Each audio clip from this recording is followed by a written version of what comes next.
আমাদের বাংলা স্বাধীনতার পতাকার উপরে তাদের পতাকা উড্ডয়ন করছে, বাংলার পতাকাকে অবমাননা করছে। কতক্ষণ ঠিক কিনা? রাষ্ট্রদ্রোহ মামলায় তাকে যখন গ্রেপ্তার করা হয়েছে, আর তার প্রতিবাদে শুধু বাংলা না, ভারতবর্ষে হিন্দু ওই সংগঠন তারাও খেপে গেছে। এতে করে বোঝা গেল ভারত আমাদের বন্ধু না, আমাদের শত্রু। কতক্ষণ ঠিক কিনা?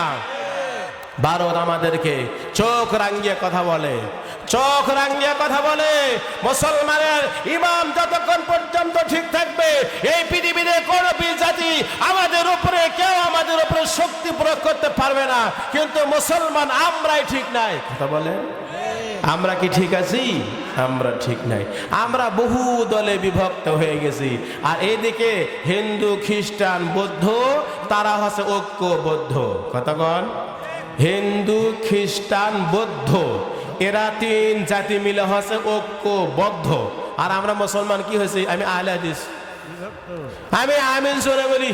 ও কি? ও হানাফি, ও আমিন আসতে বলে, ও হবে না। ও কি? ও পীর মুরুদি, ও সরমুনাই, ও জামাতি ইত্যাদি। কথা বলেন না, এতে কোনো জাতি নাই মুসলমানের সঙ্গে পারে। কতক্ষণ ঠিক কিনা?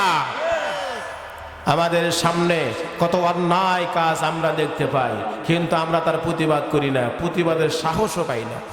আল্লাহ নবী বলেছেন, মান রাআ মিনকুম মুনকারা ফালিয়ুগাইয়িরহু বিয়াদিহি ফাইন লাম ইয়াস্তাতি ফাবিলিসানিহি ফাইন লাম ইয়াস্তাতি ফাবিকলবিহি ওয়া যালিকা আযআফুল ঈমান।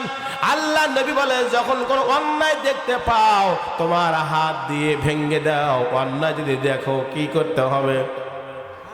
জোরে কথা না বলে তো ওয়াজ হবে না। অন্যায় দেখলে কি করতে হবে? হাত দিয়ে ভেঙে দাও, অন্যায়কে দূর করে দাও।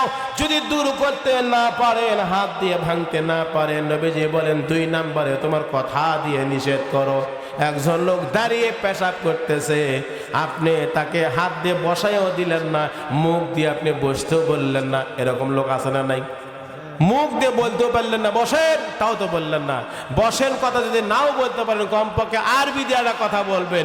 বলেন তো দাঁড়িয়ে পেশাব করা কি জায়েজ না না জায়েজ?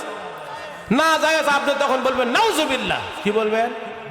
নাউজুবিল্লাহ জোরে বলবেন। যখন ওই সেন্টেন্সটা ওর সামনে আটকে দেবি। কথা কম এমন জোরে নাউজুবিল্লাহ কবে, ওই এত ভয় পায় সেন্টেন্স ওর সামরাও আটকে দেবি।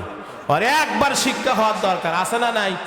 মুসলমানের বাচ্চা দাঁড়িয়ে থেকে পেশাব করে, আর আপনি তো হাত দিয়ে বসেও দিলেন না, মুখ দিয়ে নিষেধও করলেন না, এই ছেলে বসে পেশাব করো। নবী এটা সুন্নত বলেছে। তারপরে রসুল বলেছেন, তুমি হাত দিয়েও বসালে না, মুখ দিয়েও বললে না, অন্তর দিয়ে ঘৃণাও করলে না, তারপরে তুমি আবার কও আমি ইমানদার। কে বলছে তুমি ইমানদার? নবী বলছেন, অন্যায় কাজ দেখলে অন্তর দিয়ে ঘৃণা করতে হবে। 3 নম্বরে অন্তর দিয়ে ঘৃণা করতে হবে। অন্যায় কাজকে কি করবেন? সমর্থন করবেন না ঘৃণা করবেন? আরো জোরে বলেন, কি করবেন? ঘৃণা করতে হবে। ঘৃণাকারী হলো দুর্বল ইমানদার।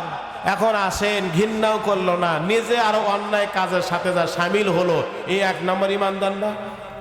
কথা কন না কেন? অন্যায়ের কাজের সাথে নিজেও যা সামিল হয়ে গেল, অন্যায়ের সাথে নিজেও সামিল, কয় নম্বর ইমানদার? বলেন তো, ইমান আছে? এর তো ইমানই নাই। কি বলে? তাও বলে আমি নামাজই না পড়তে পারি, আমার ইমান ঠিক আছে। এই জাতীয় লোক তো এইদিকে নেই। না না, চালোপাড়া থেকে হজ করতে অনেকেই। হ্যাঁ, কি বলে? কয় আমি নামাজ না পড়তে পারি, আমার ইমান ঠিক আছে রে। আবার কয় ভাই কিছু জানো, কিছু শিখো। কয় জানি কি করবো রে, যা জানি তাই বেলা। আছে না নাই? কথা কন না, আছে না নাই?